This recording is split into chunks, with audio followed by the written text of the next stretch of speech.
ओम श्री गणेशाय नमः। नमस्कार मित्रों, हाजिर हूं मैं पंडित ब्रजेश वशिष्ठ एक बार पुनः आपके बीच में कुछ नया लेके। मित्रों, आज का विषय है आपका ग्रह और आपका घर। आपके घर से जुड़ा हुआ है आपका ग्रह और आपके ग्रह से जुड़ा हुआ है आपका घर। अपने घर को देखिए और उस घर से जानिए कि आपका कौन सा ग्रह आपकी कुंडली में खराब प्रभाव दे रहा है। या अपनी कुंडली को देखिए और ग्रह से जानिए कि आपके घर का कौन सा पार्ट आपके ग्रह को सूचित कर रहा है और वो पार्ट गड़बड़ है जिससे आपकी कुंडली में ये ग्रह गड़बड़ है। ठीक करिए और लाभ उठाइए। मित्रों, सूर्य आपके घर का बाहरी हिस्सा, बाहरी सजावट, आपके घर का नंबर, आपके घर का नेम प्लेट, ये सूर्य को सूचित करता है, ये सूर्य को बताता है। इस वजह इस पे कभी भी डार्क कलर नहीं लगाना चाहिए। ये आपके सूर्य का प्रतिनिधित्व करता है। इसके साथ साथ आपके घर में सूर्य का प्रकाश आने का झरोखा भी सूर्य है। अब आते हैं चंद्रमा। आपके घर में रखा हुआ जल चंद्रमा है। देखिए वो कहां पे है, किस कोण में है, मित्र में है या शत्रु में है। इससे आप पता लगा सकते हैं कि आपका चंद्रमा कैसा है। तीसरे नंबर पे आते हैं मंगल। मंगल आपकी रसोई है। देखिए बंधु, ये रसोई आपकी कहां है, कहीं राहु के स्थान पे तो नहीं बैठी हुई है। राहु पे है तो मंगल खराब है, इसका मतलब कुंडली में भी मंगल खराब है। अब आते हैं बुध। बुध है संचार माध्यम।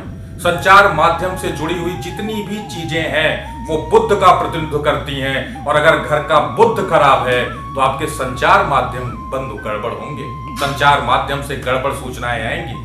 संचार माध्यम आपको डिस्टर्ब करके रख देगा।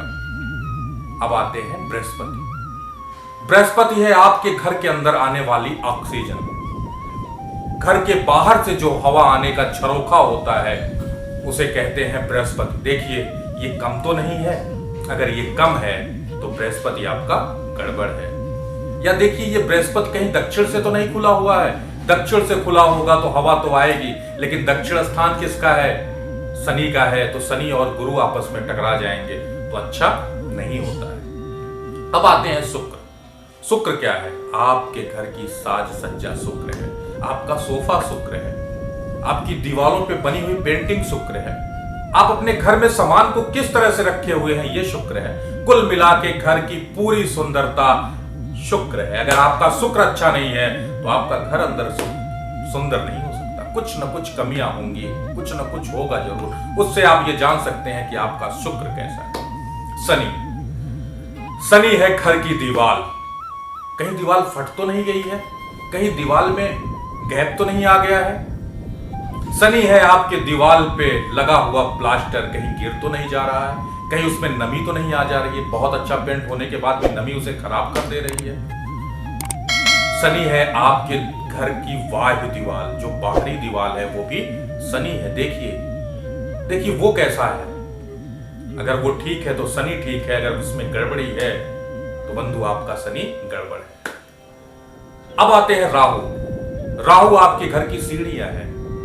राहु आपके घर का संडास है, लैट्रिन है जो बना हुआ है। तो आप देखिए कि राहु का स्थान क्या राहु के स्थान पे ही है, कहीं वो बृहस्पति के साथ तो नहीं जुड़ गया। अगर बृहस्पति के साथ जुड़ गया आएगा तो क्या होगा, गुरु चांडाल दोष बना लेगा। इस पे विस्तृत चर्चा करेंगे।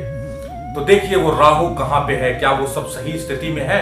अगर सही स्थिति में है तो राहु अच्छा है, गड़बड़ स्थिति में है तो राहु गड़बड़ है। अब आते हैं केतु। केतु क्या है, घर के कमरे के अंदर की खिड़कियां केतु है। कमरे के अंदर जितने भी झरोखे खुले हुए हैं वो केतु है। देखिए उन झरोखों की क्या स्थिति है, देखिए वो झरोखे कितने हैं, ये केतु का प्रतिनिधित्व करते हैं। और इससे आप जान सकते हैं कि आपका केतु कैसा है। अब जाते जाते एक छोटा सा टिप्स। मित्रों, अब आप समझ चुके होंगे, लेकिन फिर भी अगर आप नहीं समझे तो एक बात याद रखिएगा।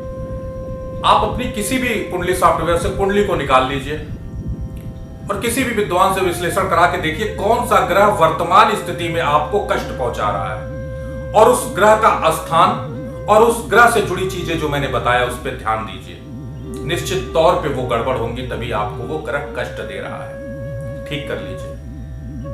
उसके बुरे परिणाम अच्छे में बदल जाएंगे और आप प्रत्यक्ष लाभ उठाएंगे। आशा है आपको समझ में आ गया होगा। अगर कुछ नहीं समझ में आता तो कमेंट बॉक्स में प्रश्न पूछें, उसका उत्तर हम आपको जरूर देंगे। इसी के साथ ओम नमः शिवाय, हर हर महादेव, भोलेनाथ सबका कल्याण करें।